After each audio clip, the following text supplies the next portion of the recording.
Hello everyone, welcome to this session. आप सभी का बहुत बहुत स्वागत है।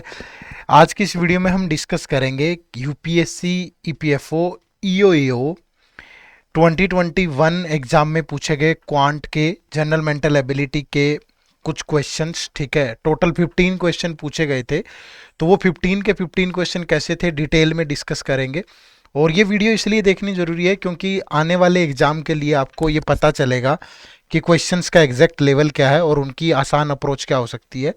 बहुत बार ऐसा हमने देखा है कि यूपीएससी ईपीएफओ के क्वेश्चंस जो प्रीवियस ईयर के होते हैं उन्हीं को थोड़ा सा चेंज करके उसने नेक्स्ट ईयर पूछ लिया, तो ये तो भी आपके लिए बहुत सहायक सिद्ध होंगे। इसलिए इनको आप एंड तक देखिएगा सारे के सारे क्वेश्चंस को और एक सीख लीजिएगा कि कैसे क्वेश्चन एग्जाम में आते हैं। ठीक है, वीडियो को शुरू करते हैं। दोस्तों, ईपीएफओ की हमने एक गाइड बुक आपके लिए डिजाइन की है और इस गाइड बुक में आपको ईपीएफओ का detail syllabus, previous year paper with detail solution, complete paper और अलग अलग सब्जेक्ट के लिए क्या सोर्सेज फॉलो करने चाहिए, एक कंप्लीट स्ट्रेटेजी भी आपको मिलती है। ये guide book free of cost है, इसी वीडियो के डिस्क्रिप्शन में लिंक है। ठीक है, दूसरा मैं आपको बता दूं, सबसे पहले तो नवरात्रि की आप सबको बहुत बहुत शुभकामनाएं। और हमारे जितने भी ईपीएफओ के कोर्सेज हैं उस पे हमने नवरात्रि ऑफर आप लोगों के लिए जारी किया है। इसके लिए आपको हमारे कोर्सेज पे कोड यूज करना है, दैट इज फेस्टिवल 65। ठीक है, तो अगर आप ये कोड यूज करते हैं फेस्टिवल 65 तो आपको हमारे यूपीएससी ईपीएफओ के कोर्सेज पे 65% का डिस्काउंट मिलेगा। और कौन कौन से कोर्सेज पे मिलेगा, इसी वीडियो के डिस्क्रिप्शन में लिंक है कोर्सेज का, जाके एक बार उस लिंक को ओपन करो और जा करके देखो और इस डिस्काउंट का लाभ उठाओ। और इस नवरात्रि मतलब एक माता रानी का आशीर्वाद के साथ साथ मतलब यही बहुत बड़ा आशीर्वाद है कि हम अपनी तैयारी के प्रति गंभीर हो जाएं, सचेत हो जाएं और बहुत अच्छे से उसको प्रिपेयर करें। ठीक है, तो ये कोड जरूर यूज कर लेना, इसी वीडियो के डिस्क्रिप्शन में कोर्सेज का लिंक भी है। ठीक है, चलो शुरू करते हैं। तो पहला क्वेश्चन आप सबकी स्क्रीन पे है। मैं आप सबसे गुजारिश करूंगा कि आप एक काम जरूर करें, कॉपी पेन उठा लें, एक एक क्वेश्चन जो भी आपकी स्क्रीन पे आ रहा है प्लीज उसको साथ साथ आप भी सोल्व करेंगे तो अच्छा लगेगा। ठीक है, देखो पहला क्वेश्चन क्या है। How many time does the digit 3 appear between 1 and 100 such that the number where 3 appear is not divisible by 3। इस टाइप का क्वेश्चन बहुत बार एग्जाम में आता है कि 3 तो आ रहा है, 1 से लेके 100 तक के नंबर्स में 3 आ रहा है लेकिन वो नंबर 3 से डिवाइड नहीं हो रहा। देखो 3 कब कब आता है, जब 3 हो 13, 23, 30, 31, 32, 33, 34, 35, 36, 37, 38, 39, 43, 53, 63, 73, 83, 93। तो 3 इतने ही टाइम आता होगा। अब यहाँ 3 भी आ रहा है लेकिन 3 से डिवाइड नहीं हो रहा। देखो ये नंबर ऐसे हैं जो 3 आ रहा है लेकिन 3 से डिवाइड नहीं हो रहे।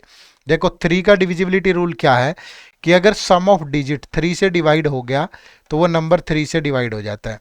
जैसे ये 3 से डिवाइड नहीं होगा, ये नहीं होगा, ये भी नहीं होगा, ये भी नहीं होगा, ये भी नहीं होगा, ये भी नहीं होगा, ये भी नहीं होगा और ये भी नहीं होगा। तो 4, ये 6, 7, 8, 9, 10, 11, 12। तो 12 नंबर ऐसे होंगे जहां 3 तो आएगा बट वो 3 से डिवाइड नहीं होंगे। ठीक है, चलो नेक्स्ट क्वेश्चन। क्वेश्चन नंबर 2 देखो क्या पूछा है। Which one of the following is the average of all prime numbers between 21 and 55। ठीक है, सबसे पहले तो आपको यही पता हो कि प्राइम नंबर क्या होते हैं। प्राइम नंबर वो होते हैं which are divisible by 1 and itself. जो नंबर या तो खुद से डिवाइड होते हैं या 1 से, वो प्राइम नंबर होते हैं। जैसे सबसे छोटा प्राइम नंबर 2 है, फिर 3, 5, 7, 11, 13, ये सारे प्राइम नंबर है। तो 21 और 55 के बीच में क्या होगा, सबसे पहले 23 होगा, फिर 29 होगा, 31 होगा, 37 होगा, फिर 41 होगा, 43 होगा, 47 होगा और फिर आपका क्या बनेगा, 53 बनेगा। तो ये आपके 8 टोटल नंबर्स होंगे। अब एवरेज निकालने के लिए क्या करोगे, इन सब का सम कर लो पहले। तो ये 3 + 9 12, 13, 20, 21, 24 और 31, 34। 3 + 2 5 + 2 7, 10, 13, 17, 21 और 25, 304। तो टोटल हो गया 304 और नंबर ये 8 है तो 8 से डिवाइड कर लो। अब 8 से जाएगा, 8 3 जा 24, 6, 8 8 जा, तो यानी कि जो राइट आंसर है यहाँ पे वो ऑप्शन नंबर 3 है। तो 38 is the right answer. Clear है भाई, कर पाओगे। चलो नेक्स्ट क्वेश्चन। क्वेश्चन नंबर 3 देखो, if the ratio of the speed of A and B is 5:6 and B allows A start of 70 metre in a 1.2 kilometre race, तो who will win the race, ठीक है, और by what percent, ये भी bye what distance, ठीक है, इतना पूछा जा रहा है। तो बहुत आराम से बना सकते हैं इसको भी हम। देखो क्या है कि in if the ratio of the speed of A and B is 5:6, B allows A start of 70 metre in a 1.2 kilometre race, तो who will win the race and by what distance. एक simple सी चीज देखो, जब भी time constant होता है, पहली बात तो हुआ क्या कि ये एक रेस है टोटल 1.2 किलोमीटर की। 1.2 किलोमीटर का मतलब है 1200 मीटर, है ना। बी ने ए को अलाउ किया 70 मीटर कि बी ने कहा कि मैं यहां से दौड़ूंगा और आप मुझसे 70 मीटर आगे खड़े हो जाओ, यहां से दौड़ो, ठीक है, ये 70 मीटर का डिस्टेंस है। तो ए यहां से दौड़ेगा, बी यहां से दौड़ेगा, तो बी जो है वो यहां से यहां पहुंच गया और उसके बावजूद ए पीछे ही है कहीं, ए कंप्लीट पहुंच नहीं पाया। मान लीजिए ए यहां पहुंचा है, तो ए ने यहां से यहां तक का डिस्टेंस ट्रेवल किया और बी ने पूरा डिस्टेंस ट्रेवल किया, और इस दौरान दोनों का टाइम सेम था, ठीक है।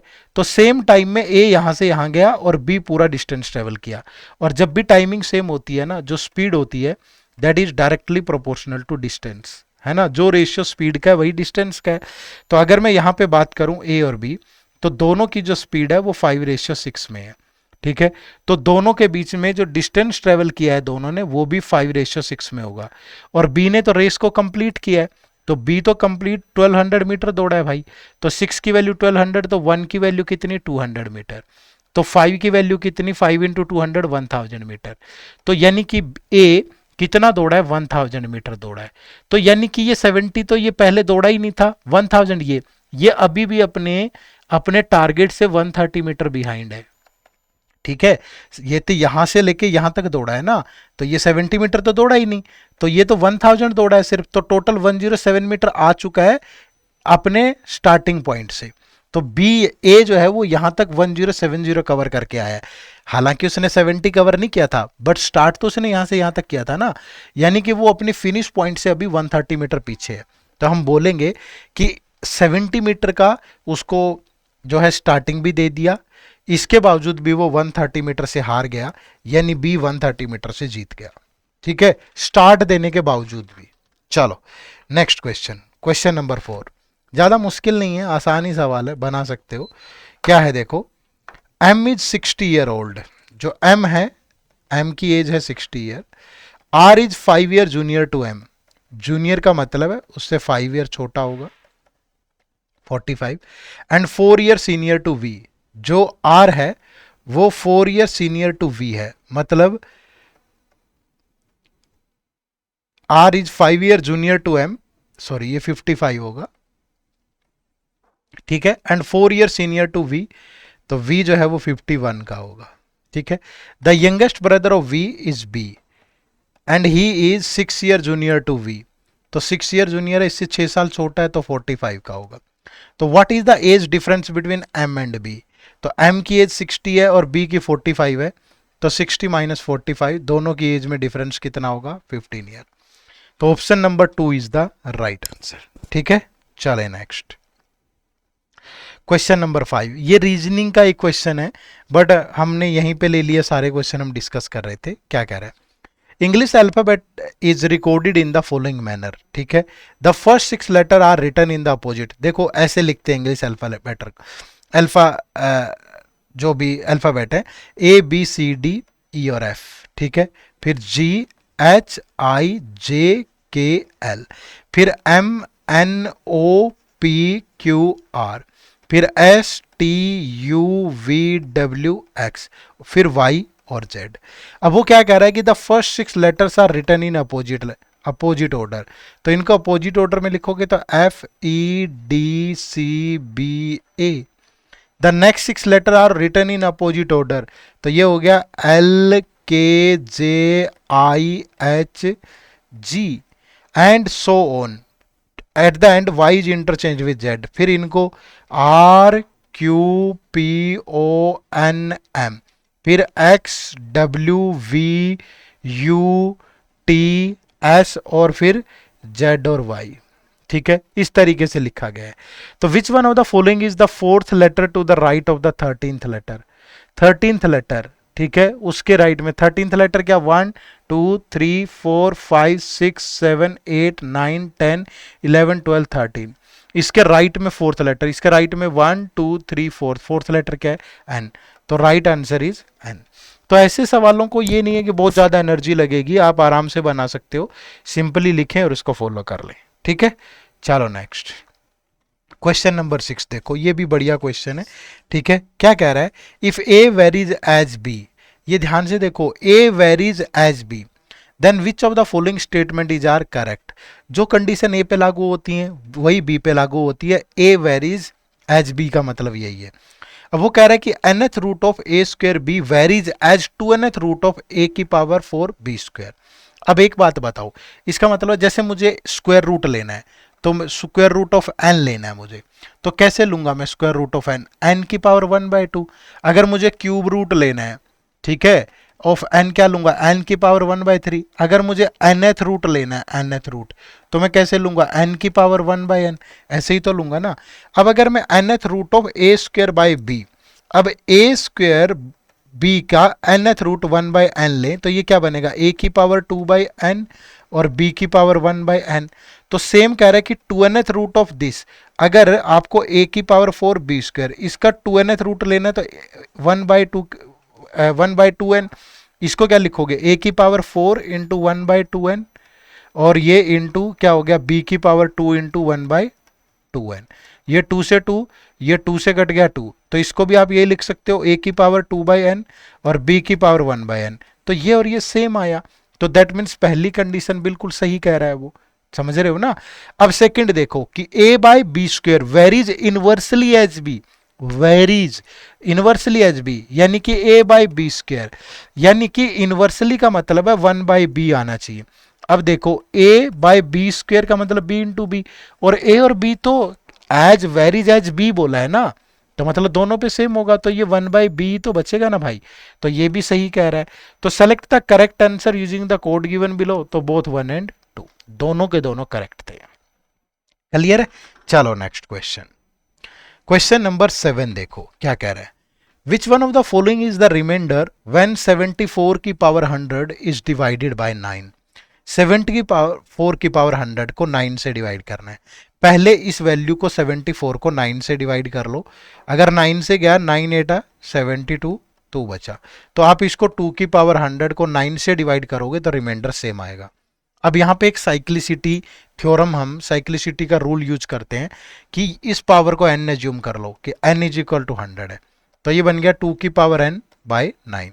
ये हमने पढ़ाया भी हुआ है हमारे इसी चैनल पे, पेड कोर्सेज में तो लगभग हमें ही पढ़ाया हमने।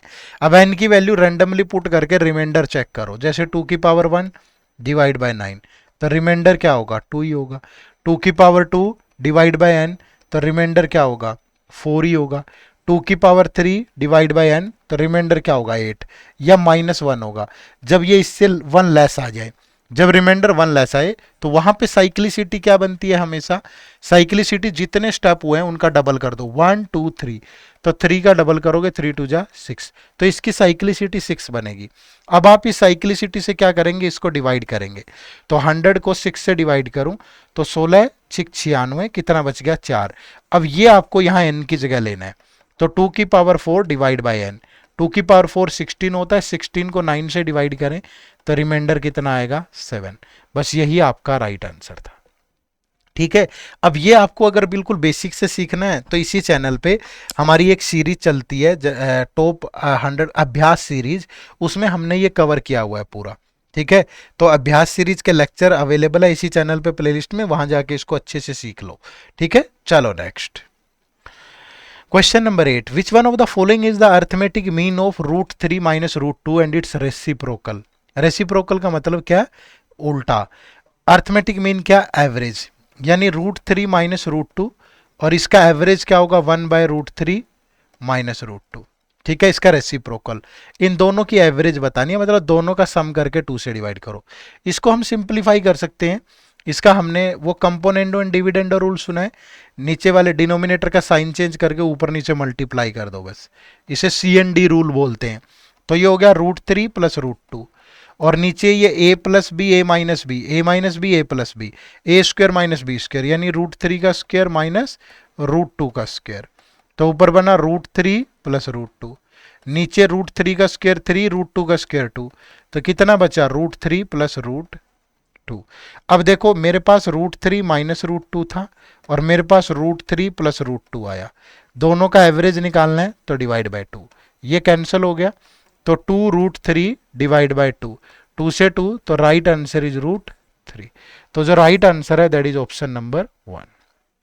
क्लियर, बना सकते हो। चलो नेक्स्ट क्वेश्चन नंबर 9, ये रेशियो से पूछा गया क्वेश्चन, आसान है, ठीक है। देखो क्या है, suppose x and y are two positive number such that when x is reduced by 2, x को अगर 2 से रिड्यूस कर दें and y is increase by 2, the ratio become 2:1। When x is increased by 2 and y is reduced by 2, the ratio become 3:1. तो which one of the following is equal to x minus y? Cross multiply कर लो, x minus 2 that is 2y plus 4, तो ये बनेगा x minus 2y that is equal to 6।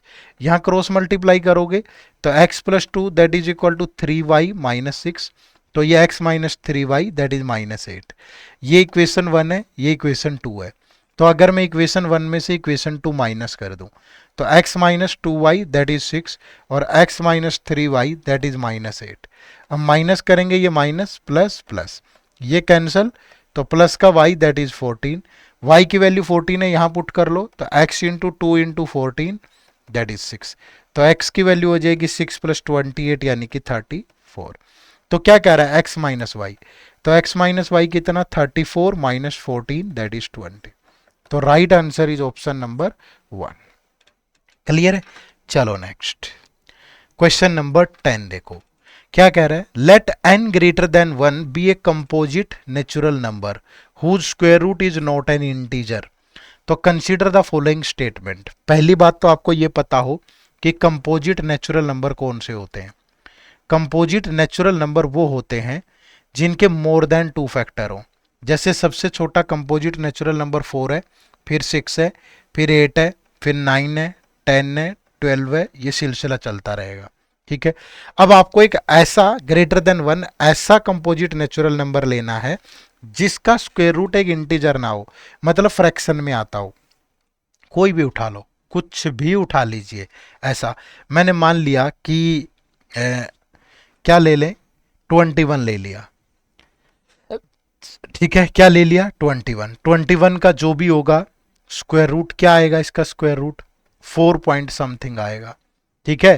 क्योंकि 4 का square 16 होता है, 5 का स्क्वायर 25 होता है, तो ये दोनों के मिडल में है। अब स्टेटमेंट क्या चेक करनी है, पहली statement, n has a factor that is greater than 1 but less than the square root of n। n है, n की वैल्यू हमने 21 ली, इसके फैक्टर देखो, इसके फैक्टर 1 होंगे, ये 3 से डिवाइड होगा, 7 से होगा, 21 से होगा।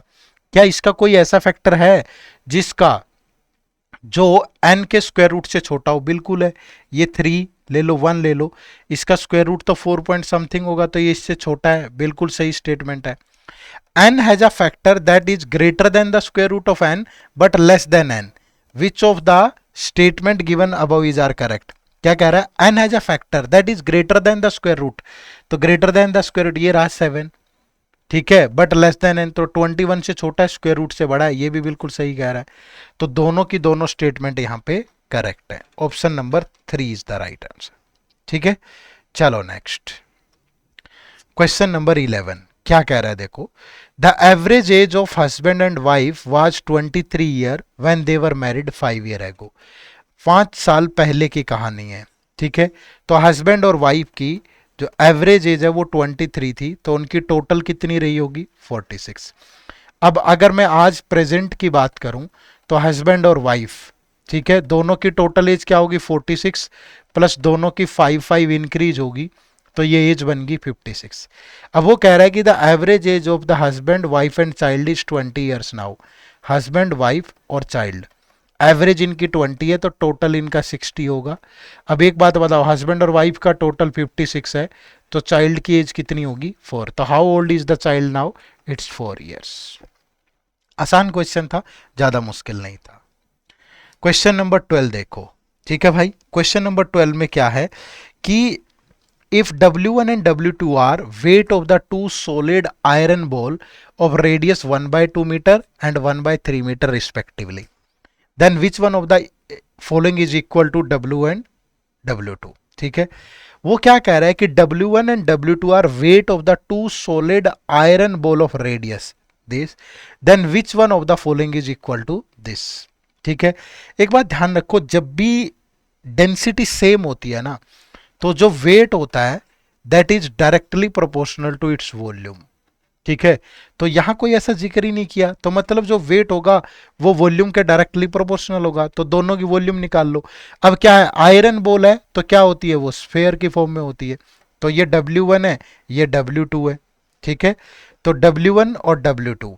अब एक बात बताओ, इसकी वॉल्यूम क्या होगी, 4/3 पाई आर क्यूब, इसकी 1/2 का क्यूब, और ये 4/3 पाई, इसकी रेडियस कितनी है, 1/3 का क्यूब।